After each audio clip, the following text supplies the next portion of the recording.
ഇല, മണ്ണ്, കല്ല്, സ്തോത്രം, നമുക്ക് ചിന്തിക്കുന്നതിലും അപ്പുറം സകലത്തിനെയും സൃഷ്ടിച്ച ദൈവത്തോട് എത്ര അധികം നമുക്ക് വിശ്വാസം ഉണ്ടാകണം. സ്തോത്രം. 1000 രൂപ കിട്ടിയാൽ സെക്കൻഡുകൾ കൊണ്ട് ചിലവാകും. അപ്പോ അത് കിട്ടുമെന്നുള്ളൊരു വിശ്വാസമുണ്ട്. എങ്ങനെയെങ്കിൽ സർവ്വതും ഉണ്ടാക്കിയ ദൈവം, സകലതും തരുന്ന ദൈവം, ആ ദൈവത്തിൽ എത്ര അധികം നമുക്ക് വിശ്വാസം ഉണ്ടാകണം, എത്രയധികം ആഴത്തിലേക്ക് ഇറങ്ങി ചെല്ലണം. സ്തോത്രം. നമുക്ക് ആദ്യം ചില വേദഭാഗങ്ങൾ വായിക്കാം. യാക്കോബിന്റെ ലേഖനം 1-ാം അധ്യായം അതിന്റെ 5 മുതൽ 8 വരെ ആരെങ്കിലും വായിച്ചിട്ട് അത് പറയുന്നത് മാത്രം ഒന്ന് വേഗത്തിൽ ഉച്ചത്തിൽ വായിച്ചിട്ട്. യാക്കോബിന്റെ ലേഖനം 1-ാം അധ്യായം 5 മുതൽ 8 വരെ. നിങ്ങളിൽ ഒരുത്തന് ജ്ഞാനം കുറവാകുന്നു. എല്ലാവർക്കും ഔദാര്യമായി കൊടുക്കുന്നവനായ ദൈവത്തോട് യാചിക്കട്ടെ, അപ്പോൾ അവന് ലഭിക്കും. എന്നാൽ അവൻ ഒന്നും സംശയിക്കാതെ വിശ്വാസത്തോടെ യാചിക്കണം. സംശയിക്കുന്നവൻ കാറ്റടിച്ച് കളയുന്ന കടത്തിലേക്ക് സമം. 8 വരെ വായിച്ചു. ഇങ്ങനെയുള്ള മനുഷ്യൻ കർത്താവിൽ നിന്ന് വല്ലതും ലഭിക്കുമെന്ന് നിരൂപിക്കരുത്. ഇരുമനസ്സുള്ള മനുഷ്യൻ തന്റെ വഴികളിലൊക്കെയും അസ്ഥിരനാകുന്നു. ആമേൻ. സ്തോത്രം. വിശ്വാസത്തിന്റെ ആദ്യഘട്ടം എന്ന് പറഞ്ഞാൽ കർത്താവിനെ അറിഞ്ഞ് സ്തോത്രം വന്നവരോടാണ് യാക്കോബിന്റെ ലേഖനത്തിൽ സംസാരിക്കുന്നത്. ഈ വചനം ഈ ഭൂമിയിൽ മനുഷ്യരായിട്ടുള്ള സകലർക്കും ആവശ്യമുള്ള വചനമാണ്. സ്തോത്രം. ദൈവത്തെ, യേശു ആരാണെന്നോ എന്താണെന്നോ അറിയാത്തവർക്കും ഉള്ളൊരു വചനമാണ് ഈ വിഷയം എന്ന് പറയുന്നത്. എന്ന് പറഞ്ഞാൽ വിശ്വാസം. യേശുവിന്റെ അടുക്കൽ വരുന്നവർ സംശയിക്കരുത്. ഇത് 50-50 ചാൻസ് അല്ല, 100% ചാൻസ് ആണ്. മനുഷ്യന്റെ വിഷയത്തിലാണ് 50-50. കിട്ടുമോ ഇല്ലയോ? ദൈവത്തിന്റെ മുമ്പിൽ അങ്ങനൊരു വിഷയമില്ല. സ്തോത്രം. കിട്ടും, കിട്ടും. ഒറ്റ വാക്കേ ഉള്ളൂ, കിട്ടും. അതിനപ്പുറത്തേക്കൊരു വാക്കില്ല. കിട്ടുമോ ഇല്ലയോ അങ്ങനൊരു വിഷയമില്ല, കിട്ടും. വിശ്വസിച്ചാൽ ലഭിക്കും. സ്തോത്രം. യേശു ദൈവമാണ് എന്ന് അടിയുറച്ച് വിശ്വസിച്ചാൽ അത് ലഭിക്കും. സ്തോത്രം. നിശ്ചയമായി അത് ലഭിച്ചിരിക്കും. അതിന് ഒരു സംശയവും വേണ്ട. നമ്മൾ പല വിഷയങ്ങളിൽ കുടുങ്ങിയും പ്രയാസപ്പെട്ടും ആയിരിക്കുന്നവരായിരിക്കാം. പക്ഷേ നമ്മുടെ ജീവിതത്തിൽ ആമേൻ ആ വിഷയങ്ങൾക്കും അപ്പുറം ഒരു വ്യക്തിയെ നമ്മൾ കൊണ്ടുവരണം. ആ വ്യക്തിയുടെ പേരാണ് യേശു ക്രിസ്തു. ആ യേശു ക്രിസ്തുവിനെ നമ്മൾ കൊണ്ടുവരുമ്പോൾ ആ ദൈവം നമ്മുടെ ജീവിതത്തിൽ അസാധ്യത്തെ സാധ്യമാക്കി തരും. എന്തിനെ സാധ്യമാക്കി തരും? അസാധ്യത്തെ സാധ്യമാക്കി തരും. അസാധ്യം എന്നൊരു വാക്ക് പിന്നെ ആത്മീക ജീവിതത്തിൽ ഇല്ല. സാധ്യം. സകലതും യേശു ക്രിസ്തുവിനാൽ സാധ്യം. ദൈവത്താൽ അസാധ്യമായി ഒന്നും തന്നെ ഇല്ല. സ്തോത്രം. തൊട്ടു മുമ്പ് എൻ്റെ വൈഫ് ഇങ്ങനെ പറഞ്ഞത്, ചെറിയ പ്രതികൂലം കാണുമ്പോൾ പറയണം, ചിരിച്ചുകൊണ്ട് പറയണം, ഇതല്ല എനിക്ക് ദൈവം വെച്ചിരിക്കുന്നത്, എനിക്ക് വെച്ചിരിക്കുന്ന ഒരു പ്രതിഫലമുണ്ട്. ആമേൻ. നീ വഴി മാറ്, നീ വഴി മാറ്. ഒത്തിരി വചനം അറിയില്ല, പ്രാർത്ഥിക്കാൻ അറിയില്ല, സാരമില്ല. വിശ്വാസം നിന്റെ ഉള്ളിലുണ്ടോ അത് വർദ്ധിച്ചു വരും. സ്തോത്രം. വിശ്വാസം നിന്റെ ഉള്ളിലുണ്ടോ അത് വർദ്ധിച്ചു വരും. വിശ്വാസം ആമേൻ അത് കെട്ടുപോകുന്നതല്ല. സ്തോത്രം. അത് തകർന്നു പോകുന്നതല്ല. സ്തോത്രം. വിശ്വാസം ക്രിസ്തുവിലാണെങ്കിൽ അത് എന്നും നിലനിൽക്കും. സ്തോത്രം. നമ്മുടെ ഹൃദയം കൊണ്ട് ദൈവത്തെ മുറുകെ പിടിച്ചാൽ, ആമേൻ, വിട്ടുവീഴ്ചകളില്ലാതെ മുറുകെ പിടിച്ചാൽ, ആമേൻ, എൻ്റെ ദൈവം അത്ഭുതങ്ങളെ ചെയ്യും. സ്തോത്രം. നമുക്ക് മറ്റൊരു വേദഭാഗം വായിക്കാം. എബ്രായർ ലേഖനം 11-ാമത്തെ അധ്യായം അതിന്റെ 5 മുതൽ 8 വരെ ഒന്ന് വായിച്ചിട്ട്. വിശ്വാസത്താൽ ഹാനോക്ക് മരണം കാണാതെ എടുക്കപ്പെട്ടു. സ്തോത്രം. ദൈവം അവനെ എടുത്തുകൊണ്ടതിനാൽ കാണാതെയായി. ആമേൻ. അവൻ ദൈവത്തെ പ്രസാദിപ്പിച്ചു എന്ന് അവൻ എടുക്കപ്പെട്ടതിന് മുമ്പേ സാക്ഷി പ്രാപിച്ചു. ആമേൻ. എന്നാൽ വിശ്വാസം കൂടാതെ ദൈവത്തെ പ്രസാദിപ്പിക്കാൻ കഴിയുന്നതല്ല. ആമേൻ. ദൈവത്തിന്റെ അടുക്കൽ വരുന്നവൻ ദൈവമുണ്ടെന്നും തന്നെ അന്വേഷിക്കുന്നവർക്ക് പ്രതിഫലം കൊടുക്കുന്നുവെന്നും വിശ്വസിക്കേണ്ടതല്ലയോ? ആമേൻ. സ്തോത്രം. 8 വരെ ഒന്ന് വെച്ചു. 8. വിശ്വാസത്താൽ നോഹ അതുവരെ കാണാത്തവയെ കുറിച്ച് അരുളപ്പാടുണ്ടായിട്ട് ഭയഭക്തി കൊണ്ട് തന്റെ കുടുംബത്തിന്റെ രക്ഷയ്ക്കായി ഒരു പെട്ടകം തീർത്തു. അതിനാൽ അവൻ ലോകത്തെ കുറ്റം വിധിച്ച് വിശ്വാസത്താലുള്ള നീതിക്ക് അവകാശിയായി തീർന്നു. വിശ്വാസത്താൽ അബ്രഹാം തനിക്ക് അവകാശമായി കിട്ടുവാനിരുന്ന ദേശത്തേക്ക് യാത്രയാകുവാൻ വിളിക്കപ്പെട്ടാറെ അനുസരിച്ച് എവിടേക്ക് പോകുന്നു എന്നറിയാതെ പുറപ്പെട്ടു. ആമേൻ. സ്തോത്രം. ആദ്യം നമ്മൾ ചിന്തിച്ചത് ദൈവത്തെ സംശയിക്കരുത്. കർത്താവിന്റെ അടുക്കൽ ഇന്ന് വന്ന വ്യക്തിയായാലും 10 വർഷം മുമ്പ് വന്ന വ്യക്തിയായാലും എന്ത് ചെയ്യരുത്? യേശുവിനെ സംശയിക്കരുത്. സ്തോത്രം. നമ്മൾ ആദ്യം ചിന്തിച്ച വിഷയം സംശയം കൂടാതെ ദൈവത്തെ വിശ്വസിക്കണം. സ്തോത്രം. വിശ്വാസത്താൽ ഹാനോക്ക് മരണം കാണാതെ ദൈവത്താൽ എടുക്കപ്പെട്ടു. സ്തോത്രം. ഹാനോക്ക് എവിടെ പോയെന്നോ മനുഷ്യൻ കണ്ടില്ല. ജീവിച്ചിരുന്നപ്പോൾ തന്നെ ജീവിതം കൊണ്ട് സാക്ഷ്യം കാണിച്ചു കൊടുത്തു മനുഷ്യന്റെ മുമ്പിൽ. സ്തോത്രം. അങ്ങനെ മരണം കാണാതെ എടുക്കപ്പെട്ടെന്ന് തിരുവെഴുത്ത് പറയുന്നു. അത് കഴിഞ്ഞിട്ട് പറഞ്ഞൊരു വളരെ പ്രധാനപ്പെട്ട വിഷയമാണ് ദൈവത്തിന്റെ അടുക്കൽ വരുന്നവർ എന്ന് പറഞ്ഞാൽ യേശു ക്രിസ്തുവിന്റെ അടുക്കൽ വരുന്നവർ ഒരു കാര്യം ദൃഢമായി വിശ്വസിക്കണം: ദൈവം ഉണ്ട്. ദൈവം ഉണ്ട്. അത് ഏകനത്രേ, യേശു ക്രിസ്തു മാത്രം. ദൈവം ഉണ്ട്, ഒരുവനത്രേ, യേശു ക്രിസ്തു മാത്രം. മറ്റാരിലും രക്ഷയില്ല. ആകാശത്തിന് കീഴിലായാലും ഭൂമിയിലായാലും എവിടെയായാലും ശരി, ഒരുവനിലെ രക്ഷയുള്ളൂ, അത് യേശു ക്രിസ്തുവിൽ മാത്രം. സ്തോത്രം. യേശു ക്രിസ്തുവിൽ മാത്രമേ രക്ഷയുള്ളൂ. യേശു ക്രിസ്തുവിൽ ഒരുവൻ ആമേൻ ആശ്രയം പ്രാപിച്ചാൽ അവൻ ലജ്ജിക്കത്തില്ല, അവൻ നശിച്ചു പോകത്തില്ല, അവന്റെ തല ആരുടെ മുമ്പിലും കുനിക്കപ്പെടത്തില്ല. സ്തോത്രം. മറ്റാരുമല്ല, ഞാൻ തന്നെയാണ് സാക്ഷി. ഞാൻ നടന്ന വിഷയം. ഒരു ദൈവത്തിൽ വിശ്വസിച്ചാൽ ഒരിക്കലും നിങ്ങൾ ലജ്ജിച്ചു പോകത്തില്ല. നിങ്ങൾ വിശ്വസിക്കണം. ആമേൻ. ഉറച്ചൊരു വിശ്വാസം. ഒരു വ്യക്തി യേശുക്രിസ്തുവിന്റെ അടുക്കൽ ആദ്യം വരുമ്പോൾ ആമേൻ ചെയ്യേണ്ട ഒറ്റ കാര്യമാണ് വിശ്വാസം. എന്താണ് വിശ്വാസം? ഞാൻ വന്നിരിക്കുന്നത് എവിടെയാണ്? സ്തോത്രം. ഇത് ഈ സഭ എന്ന് പറഞ്ഞാൽ ദൈവത്തിന്റെ ആലയം. ഇതുപോലെ അനേക സഭകളുണ്ട്.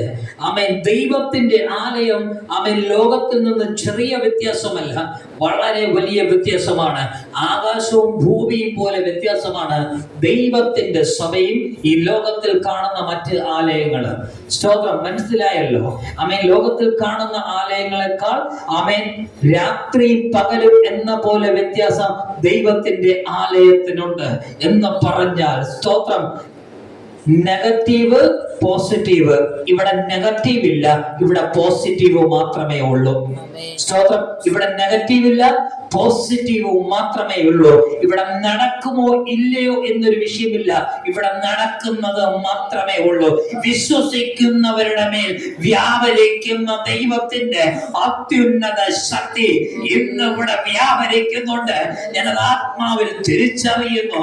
ആ ദൈവത്തിന്റെ ശക്തി അവൻ നിങ്ങൾ ചിന്തിക്കുന്ന വിഷയത്തിന്റെ മുകളിൽ പ്രവർത്തിക്കുന്ന ഒരു ദൈവത്തിന്റെ അവൻ അത്യുന്നത ശക്തി നിങ്ങൾക്ക് വേണ്ടി ഇന്ന് പകൽ അവൻ ഇവിടെ വ്യാപരിച്ചു കൊണ്ടിരിക്കുകയാണ്.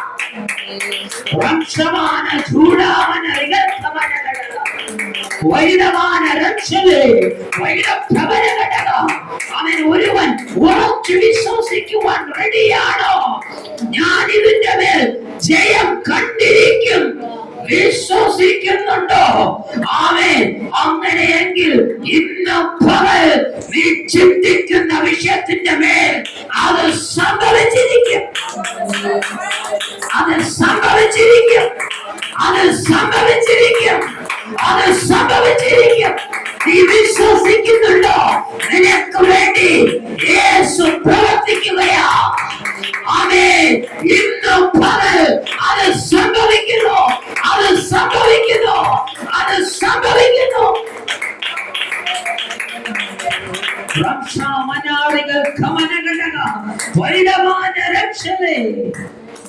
സ്തോത്രം. കർത്താവ് പറയുക, ദൈവത്തിന്റെ വചനമാണ് ദൈവത്തിന്റെ ശ്വാസീയം എന്ന് പറയും. സകല വചനവും, ഉൽപ്പത്തി മുതൽ വെളിപ്പാട് പുസ്തകം വരെയുള്ള സകല വചനവും ദൈവത്തിന്റെ ശ്വാസമാകുന്നു. ദൈവത്തിന്റെ എന്താകുന്നു? ദൈവത്തിന്റെ ശ്വാസമാകുന്നു. ഒരു മനുഷ്യന് ഏറ്റവും വിലപ്പെട്ടതാണ് ശ്വാസം എന്ന് പറയുന്നത്. ഇത് നിന്നുപോയാൽ സകലതും നിന്നു. സ്തോത്രം. എന്ത് നിന്നുപോയാൽ? ഇത് നിന്നുപോയാൽ സകലതും നിന്നു.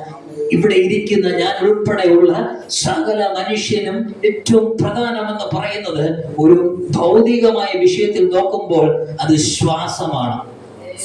എന്താണ്? ശ്വാസമാണ്. ആത്മീകപരമായിട്ടല്ല, ഭൗതികപരമായി നോക്കുമ്പോൾ ഏറ്റവും പ്രധാനപ്പെട്ട ഒരു വിഷയം എന്ന് പറയുന്നത് ആഹാരത്തെ വെള്ളത്തെക്കാളും ഒക്കെ വലുതെന്ന് പറയുന്നത് ശ്വാസമാണ്. ഇത് നിന്നാൽ നിന്നു. സ്തോത്രം. പിന്നെ ഇല്ല ഈ ലോകത്തിൽ അപ്പനോ അമ്മയോ മക്കളോ എന്ന് പറയുന്ന ഒരു വിഷയവുമായി ആർക്കും ഒരു ബന്ധമില്ല. ശ്വാസം നിന്നാൽ തീർന്നു. അതുവരെ ഉള്ളൂ ഈ എല്ലാ ബന്ധങ്ങളും. സ്തോത്രം. അങ്ങനെയെങ്കിൽ ദൈവത്തിന്റെ ശ്വാസ്യമാകുന്ന ഈ വചനത്തിന്റെ പ്രാധാന്യം എത്ര വലുതാണ്. സ്തോത്രം. ദൈവത്തിന്റെ ശ്വാസീയമാകുന്ന ഈ വചനത്തിന്റെ പ്രാധാന്യം എത്ര വലുതാണ്. ദൈവത്തിന്റെ ശ്വാസമാണ് ഈ വചനം എന്ന് പറയുന്നത്. ദൈവത്തിന്റെ ശ്വാസമാണ്. ഈ വചനം നമ്മുടെ ഹൃദയത്തിൽ ഇല്ലെങ്കിൽ നമ്മൾ ഇല്ല എന്നാണ് അതിന്റെ അർത്ഥം.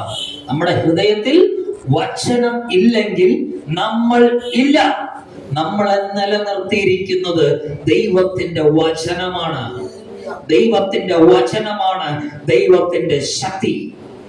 ദൈവം ആമേൻ പ്രവർത്തിക്കുന്നത് വചനത്തിലൂടെയാണ്. ദൈവം സംസാരിക്കുന്നത് വചനത്തിലൂടെയാണ്. ദൈവം നിലനിൽക്കുന്നത് വചനത്തിലൂടെയാണ്. സ്തോത്രം. വചനത്തിന് വളരെയധികം പ്രയോറിറ്റി ഉണ്ട്. ഒരു മനുഷ്യൻ ആമേൻ ജീവിക്കുമ്പോൾ അവന്റെ ജീവിതത്തിൽ ഏറ്റവും പ്രധാനം കൊടുക്കേണ്ട ഒരു വിഷയമാണ് ദൈവത്തിന്റെ ശ്വാസം അഥവാ ദൈവത്തിന്റെ വചനം. ഇത് ഉള്ളവൻ ഒരിക്കലും നശിക്കത്തില്ല. സ്തോത്രം. ഇത് അറിയാത്തവൻ ഇതിനെ അറിയണം. വിശ്വാസം എങ്ങനെ ഒരുവന്റെ ഉള്ളിൽ വരുന്നു? വചനത്താൽ. ഏത് വചനത്താൽ? ദൈവത്തിന്റെ വചനത്താൽ. എങ്ങനെ വരുന്നു? ഒരുവന്റെ ഉള്ളിൽ വചനം എങ്ങനെ വരുന്നു എന്ന് ചോദിച്ചാൽ വിശ്വാസത്താൽ. ആമേൻ. ഒരുവൻ സഭയിൽ വരുമ്പോൾ അവന്റെ വിശ്വാസം എങ്ങനെ അവന്റെ ഹൃദയത്തിൽ വരുന്നു? കേൾവിയാൽ. എങ്ങനെ വരുന്നു? കേൾവിയാൽ. സ്തോത്രം. കേൾക്കുന്ന വചനത്താൽ, പ്രസംഗത്താൽ. ഒരു സുവിശേഷകന്റെ, ഒരു പാസ്റ്ററുടെ ആമേൻ വചനത്താൽ, അവൻ പ്രസംഗിക്കുന്ന വചനത്താൽ ആമേൻ ആ വചനം കേൾക്കുമ്പോൾ, ദൈവത്തിന്റെ വചനം കേൾക്കുമ്പോൾ, എടുത്തു പറയുന്നു ദൈവത്തിന്റെ വചനം കേൾക്കുമ്പോൾ ദൈവത്തിന്റെ ശക്തിയാൽ ആമേൻ ഇത് കേൾക്കുമ്പോൾ തന്നെ അവന്റെ ഹൃദയത്തിൽ ഒന്ന് സംഭവിക്കും. ആമേൻ. വിശ്വാസം. എങ്ങനെ സംഭവിക്കും? ആമേൻ. ദൈവത്തിന്റെ വചനം കേട്ടുകൊണ്ടിരിക്കുമ്പോൾ ഒരുവന്റെ ഉള്ളിൽ വിശ്വാസം കയറും. ആമേൻ. ഈ വചനം ആമേൻ എന്നെ രക്ഷിക്കുമെന്നുള്ള വിശ്വാസം, എന്നെ സഹായിക്കുമെന്നുള്ള വിശ്വാസം, എന്നെ കൈ താങ്ങുമെന്നുള്ള വിശ്വാസം, എന്നെ കൈപിടിച്ച് നടത്തുമെന്നുള്ള വിശ്വാസം. സ്തോത്രം. മറ്റാരെന്നെ കൈവിട്ടാലും ശരി, ഞാൻ ഇന്ന് കേട്ടുകൊണ്ടിരിക്കുന്ന വചനം എന്റെ ജീവിതത്തിൽ വലിയ വ്യത്യാസം ഉണ്ടാക്കുമെന്നുള്ള വിശ്വാസം. ആമേൻ. അവൻ ആ സഹോദരി, ആ പച്ച സാരി കൊടുത്ത സഹോദരി ആദ്യം ഇവിടെ വരുമ്പോൾ എന്ത് പറഞ്ഞാലും കരച്ചിൽ മാത്രമേ ഉണ്ടായിരുന്നുള്ളൂ. സ്തോത്രം. എന്ത് പറഞ്ഞാലും, ഒരക്ഷരം പറഞ്ഞാൽ അവരവിടെ ഇരുന്ന് കരയും. അവരെ കുറിച്ച് പറഞ്ഞാലും വചനം പറഞ്ഞാലും അവർ കരച്ചിൽ മാത്രമേ ഉണ്ടായിരുന്നുള്ളൂ. ഇന്ന് അവർക്ക് ചിരി മാത്രമേ ഉള്ളൂ. സ്തോത്രം. യേശുവിന്റെ അടുക്കൽ വന്നാൽ നീ കരയത്തില്ല, നീ ചിരിക്കുന്നവളായി മാറും. നീ ചിരി ദൈവത്തിന്റെ മഹത്വത്താൽ മടങ്ങും. ദൈവത്തിന്റെ മഹത്വത്താൽ മടങ്ങും. സ്തോത്രം. ഞാൻ ശ്രദ്ധിച്ചിരുന്നു. അമ്മ ഈ അമ്മച്ചിയെ കൊണ്ടുവരുമ്പോൾ ഒരു ഓട്ടോറിക്ഷ ഇവിടെ വരും, പോകും. ഇന്ന് ഈ ഓട്ടോറിക്ഷ ഇവിടെ അകത്ത് കയറി കിടന്നു. സ്തോത്രം. നാളെ ഈ ഓട്ടോറിക്ഷ ഈ സഭയ്ക്ക് വേണ്ടി ഓടും. സ്തോത്രം. ഈ ഓട്ടോറിക്ഷ ഈ സഭയ്ക്ക് വേണ്ടി ഓടും. ആമേൻ. അങ്ങനെ ദൈവത്തിന് വേണ്ടി സംഭവിക്കുമ്പോൾ, ദൈവത്തിന് വേണ്ടി ഇറങ്ങി ചെല്ലുമ്പോൾ, ദൈവത്തിന് വേണ്ടി എന്തെങ്കിലും ഒക്കെ ചെയ്യുമ്പോൾ ദൈവം നിനക്കും വേണ്ടി ചെയ്യും. സ്തോത്രം. നമ്മൾ രണ്ടാമത് കണ്ടു, ആമേൻ, ഭൂമിയിൽ ചരിത്രത്തിൽ, മനുഷ്യ ചരിത്രത്തിൽ ദൈവത്തിന് വേണ്ടി ആദ്യമായി ഉപയോഗിക്കപ്പെട്ട മനുഷ്യന്റെ പേരാണ് നോഹ. ഭൂമിയിൽ മനുഷ്യ ചരിത്രത്തിൽ ആദ്യമായി ഉപയോഗിക്കപ്പെട്ട എന്ന് പറഞ്ഞാൽ ദൈവത്തിന് വേണ്ടി ഉപയോഗിക്കപ്പെട്ട ആദ്യത്തെ മനുഷ്യന്റെ പേരാണ് നോഹ.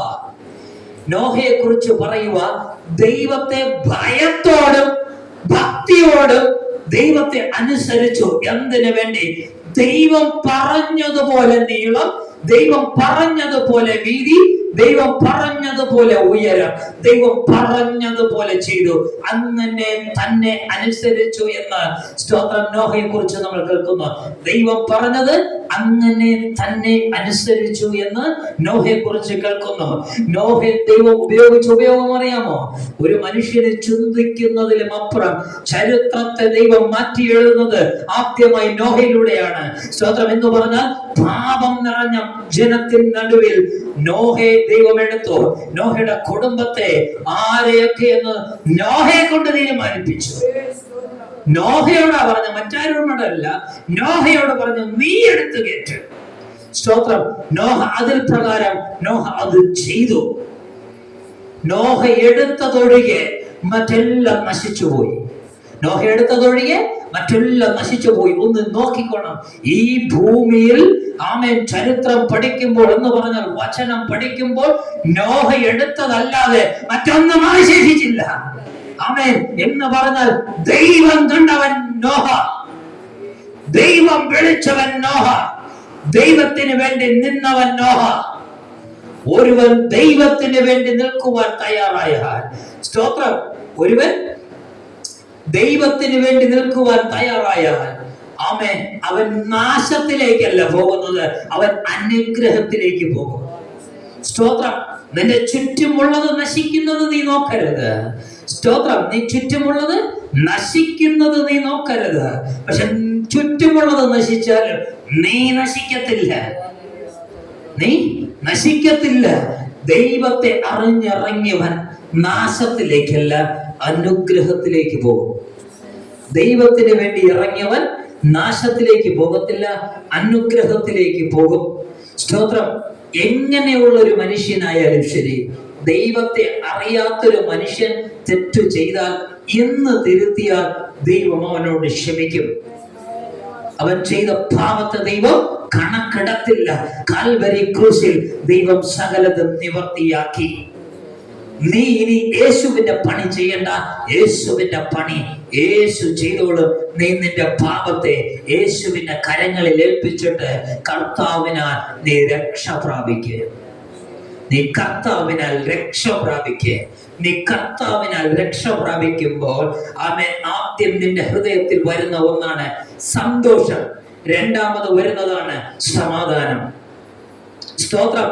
ഈ സന്തോഷവും സമാധാനവും വരുമ്പോൾ, സ്തോത്രം, ഓട്ടോമാറ്റിക്കലി കരഞ്ഞുകൊണ്ട് വന്ന വ്യക്തി ആദ്യം ചിരിക്കും. കരഞ്ഞുകൊണ്ട് വന്ന വ്യക്തി ആദ്യം ചിരിക്കും. ഇത് ചിരിക്കണമെങ്കിൽ കരച്ചിൽ മാറി സന്തോഷം ദുഃഖം മാറി സന്തോഷം വരുമ്പോഴാണ് കരഞ്ഞവൻ ചിരിക്കുന്നത്. അവന്റെ ഹൃദയത്തിൽ ഉണ്ടാകുന്ന ഒന്നാണ് സമാധാനം.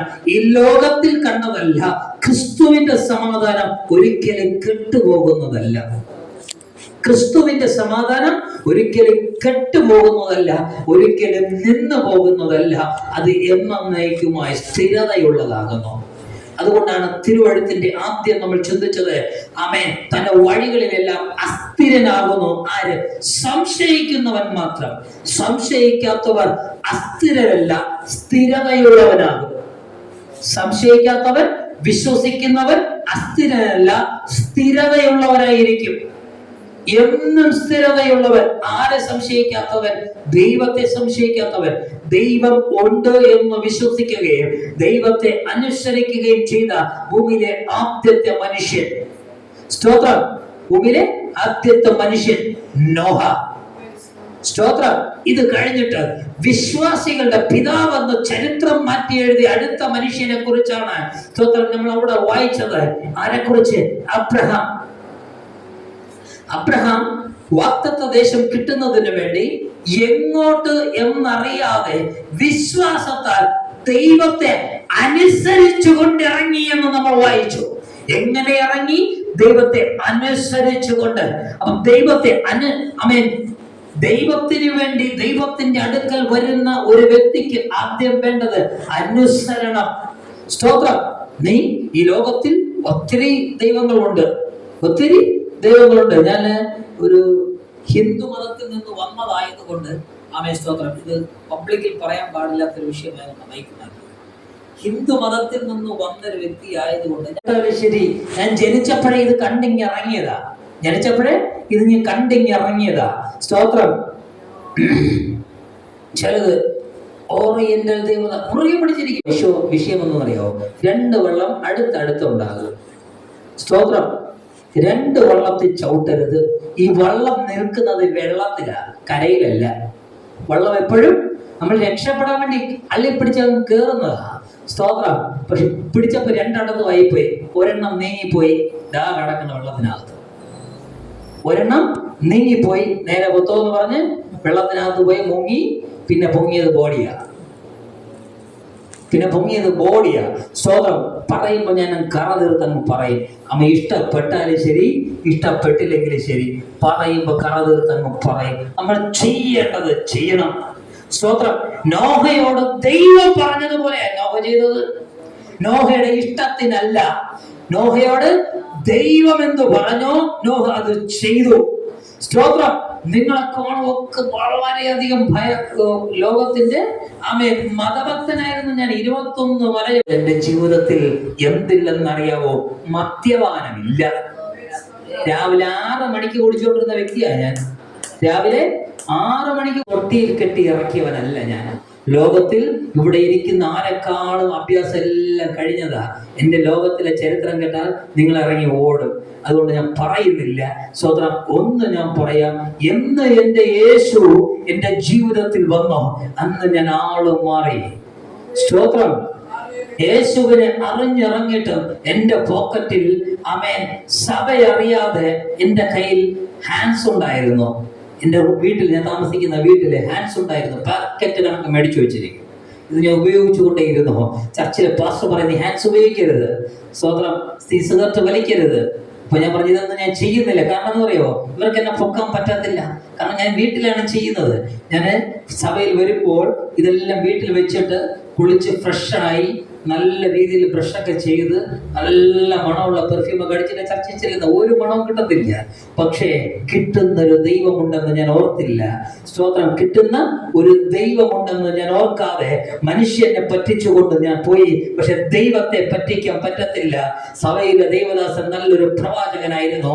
അദ്ദേഹം മാസത്തിൽ 2 ദിവസമെങ്കിലും ദൈവത്തിന്റെ ആത്മാവിൽ അദ്ദേഹം എന്നെ തലയിൽ കൈവച്ചിട്ട് പറയും, ഇന്ന് മുതൽ നീ പുക വലിക്കരുത്. ഞാൻ പറയും, ഞാൻ വലിക്കുന്നില്ല, അത് നിന്റെ ഇഷ്ടം. നീ പറയുന്നത് സത്യമാണെന്നും കള്ളമാണെന്നും ഞാൻ പറയുന്നില്ല. വളരെ പരിജ്ഞാനമുള്ള മനുഷ്യനാണ് അദ്ദേഹം. പറയും, നീ കള്ളം പറയുന്നതെന്നും സത്യം പറയുന്നതെന്നും ഞാൻ പറയുന്നില്ല, എനിക്കറിയത്തില്ല. പക്ഷെ ദൈവം പറയുന്നു, നീ ഉപയോഗിക്കുന്നു. അദ്ദേഹം പറഞ്ഞത് സത്യമാ, ഞാൻ ഉപയോഗിക്കുന്നുണ്ടായിരുന്നു. ഞാൻ കള്ളം പറഞ്ഞുകൊണ്ടേയിരുന്നു, ഞാൻ ഉപയോഗിക്കുന്നില്ല. സ്തോത്രം. ആദ്യത്തെ 3 മാസം ഞാൻ കർത്താവിനെ ഇറങ്ങി മദ്യപാനം നിർത്തിയിരുന്നു. പക്ഷെ പുകവലി നിർത്തിയില്ലായിരുന്നു. അതെനിക്ക് പറ്റത്തില്ല. ഭയങ്കര ഇഷ്ടമുള്ള ഒരു സംഭവമായിരുന്നു ഈ പുകവലിക്കുന്നത്. എനിക്ക് മദ്യപാനം പിന്നെ ഞാൻ ഒഴിച്ചു വയ്ക്കും, പക്ഷെ പുകവലിക്കുന്നത് എനിക്ക് നിർത്താൻ പറ്റത്തില്ലായിരുന്നു. ഞാൻ അതിനെ ആസ്വദിച്ചുകൊണ്ടേയിരുന്നു വീട്ടിലിരുന്ന. സ്തോത്രം. പക്ഷേ ദൈവം കാണുന്നുണ്ട്. നമ്മൾ വീട്ടിൽ ചെയ്താലും നമ്മൾ പുറത്ത് ചെയ്താലും സ്തോത്രം, നമ്മൾ എവിടെ ചെയ്താലും നമ്മുടെ പ്രവൃത്തിയെ അറിയുന്നൊരു ദൈവമുണ്ട്. സ്തോത്രം. നമ്മൾ മനുഷ്യന്റെ മുമ്പിൽ കള്ളം പറഞ്ഞാലും സ്തോത്രം, ദൈവത്തിന്റെ മുമ്പിൽ ഒരു പണിയും ഓടത്തില്ല. ദൈവം കണ്ടുകൊണ്ടിരിക്കുന്നു. ദൈവം ക്യാമറ വെച്ച് നിരീക്ഷിച്ചു കൊണ്ടേയിരിക്കുന്നു. സ്തോത്രം. നമ്മൾ ഉപേക്ഷിക്കേണ്ടത് ഉപേക്ഷിക്കണം. സ്തോത്രം. ചരിത്രത്തിൽ ആദ്യം ഉപയോഗിച്ച മനുഷ്യനെന്ന് 1000 കണക്കിന് വർഷങ്ങൾക്ക് മുമ്പ് നോഹയെ കുറിച്ച് ദൈവം പറയുന്നത്. എന്നിട്ട് എന്നും ജീവിക്കുന്ന ഞാനും പ്രസംഗിക്കുന്നു. സ്തോത്രം. ആയിരക്കണക്കിന് വർഷങ്ങൾക്ക് മുമ്പ് ഉപയോഗിച്ചിരുന്ന നോഹയെ കുറിച്ച് ഇന്ന് ജീവിക്കുന്ന ഞാനും പ്രസംഗിക്കുന്നെങ്കിൽ നോഹയുടെ ജീവിതം എത്ര വിശുദ്ധമായിരിക്കണം. നോഹയുടെ ജീവിതം എത്ര വിശുദ്ധമായിരിക്കണം. നമ്മൾ ഇതിനെ നിസ്സാരമായി കാണരുത്. വിശുദ്ധ ജീവിതം എന്ന് പറയുന്നത് നിസ്സാരമല്ല, വളരെ ഗൗരവമുള്ളതാണ്. അവിടെ പറയുന്നു നോഹ ഭയത്തോടെ, ആരെ? ക്രിസ്തുവിനെ അഥവാ യഹോവയെ ഭയത്തോടെ അനുസരിച്ചു. അബ്രഹാം ദൈവത്തെ ഭയത്തോടെ, എങ്ങോട്ടെന്നറിയാതെ ദൈവത്തിന്റെ വാക്കനുസരിച്ച് അബ്രഹാം ഇറങ്ങി, വിശ്വാസത്താൽ അനുസരിച്ചിറങ്ങിയെന്ന്. ദൈവത്തെ അവൻ ആരാധിക്കുന്നവന്റെ ജീവിതത്തിൽ അനുസരണം നിർബന്ധമാണ്. നീ ദൈവത്തെ അനുസരിക്കുന്നവനാണെങ്കിൽ, നീ ദൈവത്തെ അനുസരിക്കുന്നവളാണെങ്കിൽ നിന്റെ ജീവിതത്തിൽ സകല വിഷയത്തിലും ഉണ്ടാകും അനുസരണം. ഈ അപ്പനെ അനുസരിക്കുന്നവൻ അമ്മയെ അനുസരിക്കുന്ന വിഷയമാണ്. അവൻ അത് വരുമ്പോൾ അവൻ നമ്മൾ പറയും, മനുഷ്യനല്ലേ പറയും, നമ്മൾ അനുസരിക്കുന്നുണ്ട്. നീ ദൈവത്തെ അനുസരിക്കുന്നുണ്ടോ? ഇല്ല എങ്കിൽ അവരെ അനുസരിക്കുന്നില്ല. ലോകത്തിൽ ജീവിക്കുന്ന ഒരു അപ്പന്, ലോകത്തിൽ ജീവിക്കുന്ന ഒരു അമ്മയെ എങ്ങനെ അനുസരിക്കണമെന്ന് ചോദിച്ചാൽ അവരുടെ ജീവിതം നമ്മൾ എടുക്കുക. അവർ ദൈവികമായി ചെയ്യുന്ന വിഷയങ്ങൾ മാത്രം അനുസരിക്കുക, അല്ലാത്തത് ഉപേക്ഷിച്ച് കളയുക എന്ന് പറഞ്ഞാൽ, അപ്പനെയും അമ്മയെ അനുസരിക്കുക എന്ന് പറഞ്ഞാൽ, അപ്പൻ മദ്യപാനിയാണെങ്കിൽ അപ്പൻ ചെയ്യുന്നത് അനുസരിക്കാനല്ല. സ്തോത്രം. അപ്പൻ ചെയ്യുന്ന ചില കാര്യങ്ങൾ നന്മ കാണും, സത്യസന്ധത, സ്തോത്രം, സ്നേഹം, ഇങ്ങനെയുള്ള ചില വിഷയങ്ങൾ നമ്മൾ അപ്പനെ കണ്ട് അനുസരിക്കണം. അല്ലാത്ത എല്ലാ വിഷയങ്ങളും അനുസരിക്കാൻ പോകരുത്. സ്തോത്രം. അപ്പനെയും അമ്മയും അനുസരിക്കാൻ പറഞ്ഞാൽ, അമ്മയായാലും ശരി, അമ്മ പ്രാർത്ഥിക്കുന്നവളായിരിക്കും, തന്റേടിയായിരിക്കും, ഈ തന്റെ ഇടം അനുസരിക്കരുത്. അഹങ്കാരം കാണും, ഈ അഹങ്കാരം അനുസരിക്കരുത്. അഹങ്കാരിയും ദൈവവുമായി ഒരു ബന്ധവുമില്ല. താഴ്മയുള്ളവരുമായി ദൈവത്തിന് ബന്ധമുള്ളൂ, അനുസരണമുള്ളവരുമായിട്ട് ദൈവത്തിന് ബന്ധമുള്ളൂ. യേശു ക്രിസ്തു കാൽവരി കുരിശു വരെയും, കാൽവരി ക്രൂശ് വരെയും ദൈവം, ആമേൻ, ദൈവമായി ഇരുന്നിട്ടും മനുഷ്യനെ പോലെ വെറും സാധുവായി അനുസരണമുള്ളവനായി ജീവിച്ചു. സർവശക്തനായ ദൈവത്തിന് ജീവിക്കാമെങ്കിൽ അവൻ വെറും മനുഷ്യനായ നമുക്കും പറ്റും. സ്തോത്രം. നമ്മുടെ ജീവിതത്തിൽ മനുഷ്യനായി ജീവിക്കുമ്പോൾ പോരായ്മകൾ ഉണ്ടാകും, പോരായ്മകൾ ഉണ്ടാകും, കുറവുകൾ ഉണ്ടാകും. പക്ഷേ ജീവിതത്തിൽ ദൈവത്തിന് പ്രാധാന്യം കൊടുക്കുമ്പോൾ, ദൈവത്തിന് പ്രയോറിറ്റി കൊടുക്കുമ്പോൾ നമ്മുടെ ജീവിതത്തിൽ ഓട്ടോമാറ്റിക്കലായി ദൈവത്തിന്റെ വിഷയങ്ങൾ അല്ലാതെ മറ്റൊന്നും സംഭവിക്കത്തില്ല. ദൈവത്തിന് പ്രയോറിറ്റി കൊടുക്കുക, വചനത്തിന് പ്രയോറിറ്റി കൊടുക്കുക. നമ്മളൊരു പാത്രം വാങ്ങാൻ ഒരു കടയിൽ പോകുമ്പോൾ ആ കടയിൽ വിലയിട്ടിട്ടുണ്ടാകാം. ആ വിലയിൽ അടുത്ത കടയിൽ, സ്തോത്രം, 100 ആയിരിക്കും, ഇവിടെ 200 ആയിരിക്കും. ഈ 100 കുറച്ചു തരാൻ വേണ്ടി കടക്കാരനുമായി അടി ഉണ്ടാക്കരുത്. അതിനെ അവിടെ വെച്ചിട്ട്, സഹോദര ഇത് വേണ്ട എന്ന് പറഞ്ഞിട്ട്, സ്നേഹത്തോടെ ചേട്ടാ ഇത് വേണ്ട എന്ന് പറഞ്ഞിട്ട് 100 പോയി മേടിച്ചിട്ട് അതും കൊണ്ട് വീട്ടിൽ പോകുക. അവരോട് വഴക്കിടരുത്. സ്തോത്രം. മീൻ മേടിക്കാൻ പോയാൽ 150 തരുന്ന സഹോദരി അവിടെ കാണും, സ്തോത്രം, 300 തരുന്നതും കാണും. അവരോട് അടി ഉണ്ടാക്കാൻ പോകരുത്. അതിനൊന്നും ഒരു വ്യവസ്ഥയുമില്ല. ഞാൻ എൻ്റെ വൈഫിനെ കൊണ്ട് മാർക്കറ്റിൽ പോകും, ഇങ്ങനെ നടന്നിങ്ങനെ ഒരു വിഷയമുണ്ട്. ഞാൻ ദൈവത്തെ അനുസരിക്കുവാൻ തയ്യാറാകുമ്പോൾ അത് ഓട്ടോമാറ്റിക്കലി സംഭവിക്കും. അവൻ ദൈവത്തെ അനുസരിക്കണം, ദൈവത്തെ അനുസരിക്കണം. ദൈവത്തെ അനുസരിക്കണമെങ്കിൽ ആദ്യം ദൈവമുണ്ടെന്ന് നമ്മൾ വിശ്വസിക്കണം. സ്തോത്രം. ദൈവത്തെ അനുസരിക്കണമെങ്കിൽ ആദ്യം നമ്മൾ ദൈവം ഉണ്ടെന്ന് വിശ്വസിക്കണം. അങ്ങനെ വിശ്വസിക്കുമ്പോൾ, സ്തോത്രം, നമ്മുടെ മുമ്പിൽ പ്രതികൂലമായിരിക്കും. സ്തോത്രം. കടക്കാരുമാ കാണും, സ്തോത്രം, വീടിന്റെ വാടക വിഷയം കാണും, കുഞ്ഞിന്റെ പഠിത്തം കാണും, വിവാഹ വിഷയം കാണും, സ്തോത്രം, മറ്റെന്ത് പ്രതികൂലമാകട്ടെ, സ്തോത്രം, ഭൗതികമായി നമ്മളെ കുടുക്കിയിടുന്ന പല വിഷയങ്ങളും നമ്മുടെ മുമ്പിൽ കാണാം. ഈ വിഷയത്തെ നോക്കിയിട്ട് പറയണം, നിന്നെ നോക്കി കരയുവാനോ നിന്നെ നോക്കി തകരുവാനല്ല എൻ്റെ ജീവനുള്ള ദൈവത്തെ ഞാൻ ആരാധിക്കുന്നത്. ഞാൻ പ്രാർത്ഥിച്ചു കൊണ്ടിരിക്കുമ്പോൾ അത്ഭുതങ്ങൾ സംഭവിക്കും. സ്തോത്രം. നമുക്ക് രണ്ട് വിഷയം കൂടെ അവൻ വായിക്കാം. ഇത് വായിക്കുമ്പോഴാണ് ഈ വിഷയം കംപ്ലീറ്റ് ആകുന്നത്. യോഹന്നാന്റെ സുവിശേഷം 11-ാമത്തെ അധ്യായം അതിന്റെ 25-ാമത്തെ വാക്യം.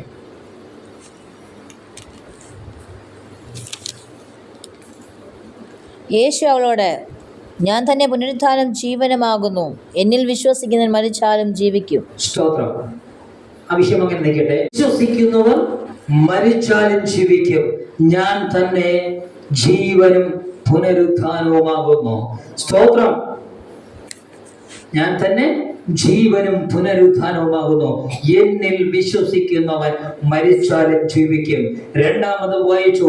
നമ്മൾ വിശ്വാസം എന്നതോ ആശിക്കുന്നതിന്റെ ഉറപ്പും കാണാത്ത കാര്യത്തിന്റെ ദൃഢവുമാകുന്നു. അപ്പം വിശ്വസിക്കുന്നവരുടെ മേൽ വെളിപ്പെടുന്ന വിടുതൽ കണ്ടിട്ടുള്ളതല്ല.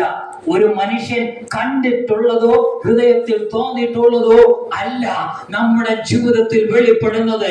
ഇന്നുവരെ കാണാത്തത് പുതിയ വിടുതൽ, പുതിയ ദൈവത്തിന്റെ മഹത്വം, പുതിയ ദൈവത്തിന്റെ പ്രവൃത്തി അവനെ നമ്മൾ കണ്ണുകൊണ്ട് കാണുവാനിടയായി തീരും.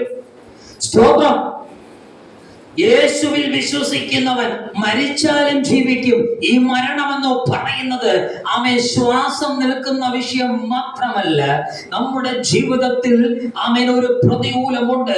എത്ര പ്രാർത്ഥിച്ചിട്ടും അതിന് മറുപടി കണ്ടില്ല. അവൻ എത്ര പ്രാർത്ഥിച്ചിട്ടും അവൻ ഏതൊക്കെ ദൈവദാസന്മാരെ കൊണ്ട് പ്രാർത്ഥിച്ചിട്ടും ഇതിനൊരു മറുപടി കണ്ടില്ല. സ്തോത്രം. അവൻ മരിച്ച അവസ്ഥ കർത്താവ് പറയുക, എന്നിൽ വിശ്വസിക്കുക. നീ എന്നിൽ വിശ്വസിക്ക്. നീ എന്നിൽ വിശ്വസിക്ക്. നിനക്ക് വിശ്വാസമുണ്ടോ? അവൻ നീ എന്നിൽ വിശ്വസിക്ക്. നീ ഉറച്ചു നിൽക്ക്. എത്ര വലിയ പ്രതികൂലമാകട്ടെ, നിന്നെ തകർക്കുന്ന വിഷയമാകട്ടെ, നിന്റെ കുടുംബത്തിൽ അവൻ സന്തോഷം തരാത്ത വിഷയമാകട്ടെ, സ്വന്തം എത്ര വലിയ വിഷയമായാലും ശരി, നീ ആശ്രയിക്കുന്ന ഒരു ദൈവമുണ്ട്. ആ ദൈവത്തിൽ നീ ഉറച്ചു വിശ്വസിക്ക്. നീ വിശ്വസിച്ചു കൊണ്ടിരിക്കുമ്പോ, നീ വിശ്വസിച്ചുകൊണ്ട് സ്തോത്രം ചെയ്യുമ്പോൾ ആമേൻ അതിന്റെ മേൽ മറുപടി വരുന്നത് നീ നിന്റെ കണ്ണുകൊണ്ട് കണ്ടിരിക്കും.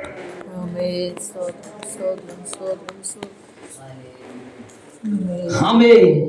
എന്റെ ദൈവത്തിൽ വിശ്വസിക്കുന്നവൻ ആമേൻ ഉറച്ചു വിശ്വസിക്കുമ്പോൾ എന്ത് വിഷയത്തിലായാലും ശരി, നീ ഏത് വിഷയത്തിൽ ഭാരപ്പെട്ടാലും ശരി, നീ ഏത് വിഷയത്തിൽ കുടുങ്ങിക്കിടന്നാലും ശരി, ആമേൻ വിഷയം ആമേൻ നിന്നെ കുടുക്കിയിട്ടിരിക്കുന്ന, നിന്നെ ആമേൻ തകർത്തിരിക്കുന്ന ഒരു വിഷയവും എന്റെ ദൈവത്തിന് ആമേൻ അസാധ്യമല്ല. എത്ര വലിയ പ്രതികൂലമായാലും ശരി, ദൈവം അതിനെ തകർക്കും. യേശു അതിനെ തകർക്കും. നീ യേശുവിന്റെ പണി ചെയ്യണ്ട. യേശുവിൽ നീ വിശ്വസിക്കുക മാത്രം ചെയ്യുക. ദൈവം ചെയ്യേണ്ടത് ദൈവം ചെയ്യും. നീ ചെയ്യേണ്ടത് നീ ചെയ്യുമ്പോ ദൈവം ചെയ്യേണ്ടത് ദൈവം ചെയ്യും. ആമേൻ. എത്ര പ്രതികൂലം കണ്ടാലും കഞ്ഞിക്ക് വകയില്ലെങ്കിലും ദൈവത്തെ വിശ്വസിച്ച് മുറുകെ പിടിക്ക്. നിനക്കുള്ള കഞ്ഞി ആകാശം പിളർന്നും വന്നിരിക്കും.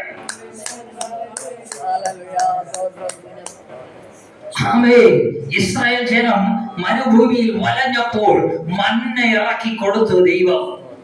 സ്തോത്രം. എന്തിറക്കി കൊടുത്തു? മന്ന. മരുഭൂമിയെ കുറിച്ച് പറയേണ്ടതില്ല. ആമേൻ. അത്യാവശ്യം പ്രായമുള്ള എല്ലാ മനുഷ്യനും അറിയാം, മരുഭൂമി എന്ന് പറയുന്നത് ശൂന്യത നിറഞ്ഞതാണ്. എന്ന് പറഞ്ഞ ശൂന്യത മാത്രമേ അവിടെ ഉള്ളൂ, മറ്റൊന്നും അവിടെ ഇല്ല. ശൂന്യമായി കിടക്കുന്ന ഒരു സ്ഥലമാണ്. ഒരു സാധ്യതയുമില്ലാത്ത സ്ഥലം എന്ന് പറഞ്ഞാൽ ഭക്ഷണം കഴിക്കാൻ ഒരു സാധ്യതയുമില്ലാത്ത സ്ഥലം. അസാധ്യത്തെ സാധ്യമാക്കുന്ന ദൈവം ജനത്തിന്റെ മേൽ, സ്തോത്രം, ഈ ജനത്തിന്റെ നടുവിൽ ഇറക്കി കൊടുത്തു മന്ന. സ്തോത്രം. കുടിക്കാൻ വെള്ളമില്ല, അരുവിയില്ല, ഒന്നുമില്ല. പ്രതികൂലം മുമ്പിൽ നിൽക്കുക. ദൈവം പാറയെ പിളർന്ന് കാണിച്ചു കൊടുത്തു. സ്തോത്രം. എന്തിനെ പിളർന്നു? പാറയെ പിളർന്നു. ആമേൻ. അവിടെ ഉണ്ടായിരുന്ന സകല മനുഷ്യനും ആമേൻ ഒന്നാഞ്ഞു വിചാരിച്ചാൽ പോലും പൊട്ടാത്ത പാറയെ ദൈവം സെക്കൻഡുകൾ കൊണ്ട് പൊട്ടിച്ച് അതിന്റെ നടുവിലൂടെ ഉറവയെ തുറന്നു കൊടുത്തിട്ട് പറഞ്ഞ്, നീ കുടിക്ക്. തൃപ്തി വരുവോളം കുടിക്കുക. വിശ്വസിച്ചാൽ നീ ദൈവത്തിന്റെ മഹത്വം കാണും. നീ വിശ്വസിച്ചാൽ നീ ദൈവത്തിന്റെ മഹത്വം കാണും. നീ യേശുവിൽ വിശ്വസിക്കുന്നുണ്ടോ? നീ എന്റെ യേശുവിൽ ആശ്രയിക്കുന്നുണ്ടോ? എന്റെ ദൈവത്തിൽ നീ ആശ്രയിക്കുന്നുണ്ടോ? എന്റെ ദൈവത്തിൽ നീ ആശ്രയിച്ചോ, നീ തകർന്നു പോകത്തില്ല. നീ തളർന്നു പോകത്തില്ല. ഒരു വിഷയത്തിൽ നീ കുടുങ്ങി കിടക്കത്തില്ല. നിനക്ക് എത്ര കയറി വരണമെന്ന് വിചാരിച്ചിട്ടും ആമേൻ നടക്കാത്ത വിഷയമുണ്ടെങ്കിൽ യേശുവിനോട് പറ, ദൈവമേ ഇതിൽ നിന്ന് എന്നെ രക്ഷിക്ക്, എനിക്കിതിൽ നിന്നൊന്ന് കയറി വരണം. എന്റെ ദൈവത്താൽ അസാധ്യമായ ഒന്നുമില്ല. എത്ര വലിയ സാത്താനായാലും ലൂസിഫർ ആയാലും ശരി, എന്റെ ദൈവത്തിന്റെ മുമ്പിൽ വിറച്ചുകൊണ്ടാ നിൽക്കുന്നത്. എന്റെ ദൈവത്തിന്റെ മുമ്പിൽ അവർക്കൊരു ധൈര്യവുമില്ല. ദൈവത്തിന്റെ മുമ്പിൽ ധൈര്യത്തോടെ നിൽക്കുന്ന ഒന്നേ ഉള്ളൂ, ദൈവത്തിന്റെ മക്കൾ. ദൈവത്തിന്റെ മുമ്പിൽ ധൈര്യത്തോടെ നിൽക്കുന്ന ഒരു കൂട്ടമേ ഉള്ളൂ, ദൈവത്തിന്റെ മക്കൾ. കാര്യം അപ്പനും മക്കളുമാ. അപ്പനും മക്കളുമാ. ലൂസിഫറിന് പിശാചിന് ദൈവവുമായി ഒരു ബന്ധവുമില്ല. അവന്റെ മക്കൾക്കും ദൈവവുമായി ഒരു ബന്ധവുമില്ല. പക്ഷേ യേശുവിനെ ആരാധിക്കുന്ന, യേശുവിനെ വിശ്വസിക്കുന്ന ആമേൻ ഒരു കൂട്ടം ജനമുണ്ട്. ആ ജനത്തിന് മാത്രമേ ദൈവവുമായി ബന്ധമുള്ളൂ. ആ ജനം ദൈവത്തിന്റെ മുമ്പിൽ ധൈര്യത്തോടെ, സ്തോത്രം, വിറങ്ങലിക്കാതെ ദൈവത്തോട് മാത്രം വിശ്വസിച്ച് പ്രാർത്ഥിച്ചു കൊണ്ടിരിക്കുമ്പോൾ അവരുടെ നടുവിൽ ഇറങ്ങി വരും. സ്തോത്രം, അവർക്ക് ആവശ്യമുള്ളത്. സ്തോത്രം, ഒരു സാഹചര്യം ഇല്ലെങ്കിലും അവൻ നിനക്ക് വേണ്ടി ഭൂമിയെ പിളർക്കും ദൈവം. നിനക്ക് വേണ്ടി അവൻ, നിനക്ക് ഒരൊറ്റ വ്യക്തിക്ക് വേണ്ടി ഭൂമിയെ പോലും പിളർന്നിരിക്കും ദൈവം. സ്തോത്രം, അത്ര വലിയ മഹാദൈവത്തെ നീ വിശ്വസിക്കുകയും നീ ആരാധിക്കുകയും ചെയ്യുന്നത്. അങ്ങനെയെങ്കിൽ ഇന്ന് പകൽ നീ ഇങ്ങനെ അനുസരിക്കുവാൻ റെഡിയാണ്. ദൈവത്തിന് വേണ്ടി എന്തും ചെയ്യണം. ദൈവത്തിന്റെ കൃപയാൽ, ദൈവത്തിന്റെ വചനത്തിനുള്ളിൽ നിന്നുകൊണ്ട് ചെയ്യാൻ പറ്റുന്നതൊക്കെയും ചെയ്യണം. സ്തോത്രം, മറ്റൊന്നും കൊണ്ട് പറയുന്നതല്ല. ഞാൻ ദൈവത്തിന് വേണ്ടി എന്തും ചെയ്യാൻ മടിയില്ലാത്തവനാണ് ഞാൻ. സ്തോത്രം, എക്സിക്യൂട്ടീവ് ഡ്രസ് ഇട്ട് ഇല എടുക്ക കയ്യിലില്ലല്ലോ. സ്തോത്രം, കയ്യിൽ നിനക്ക് ആവശ്യമുള്ളത് നിന്റെ കരങ്ങളിൽ വരും. നീ വിശ്വസിച്ചാൽ മാത്രം മതി. നീ എത്ര വലിയ പ്രതികൂലത്തിലായിരുന്നാലും ശരി, നിനക്ക് ആവശ്യമുള്ളത് നിന്റെ കരങ്ങളിൽ വരും. നിനക്ക് ആവശ്യമുള്ളത് നിന്റെ മുമ്പിൽ എത്തും.